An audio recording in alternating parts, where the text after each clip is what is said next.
Sebagai bentuk penghormatan pada HUT RI ke-76, personil Polda Sumsel menggunakan tanjak yang dipimpin Wakapolda Sumsel, Brigjen Polisi Rudi Setiawan, mengajak setiap pengendara baik roda 2 maupun roda 4 yang melintas di flyover Polda untuk mengambil sikap sempurna memperingati HUT RI ke-76 selama 3 menit dengan mendengarkan lagu Kebangsaan Indonesia Raya.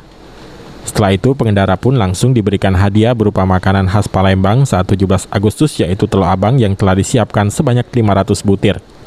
Pembagian telur abang ini sendiri disampaikan Wakapolda Sumsel untuk mengangkat kearifan lokal yang ada di kota Palembang saat peringatan 17 Agustus, sehingga meningkatkan masyarakat agar budaya telur abang bisa terus terlestari.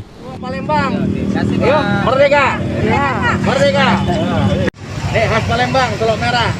Yuk. Kami juga mencoba mengangkat kearifan lokal, di mana masyarakat Palembang kebudayaannya biasanya pada hari kemerdekaan ini membagikan telur abang. Untuk itu kami mengingatkan lagi pada masyarakat untuk budaya itu supaya tetap terlestari. Pembagian telur abang oleh personel Polda Sumsel ini sendiri cukup disambut antusias pengendara yang melintas di flyover Polda Sumsel. Firman Hidayat, PAL TV.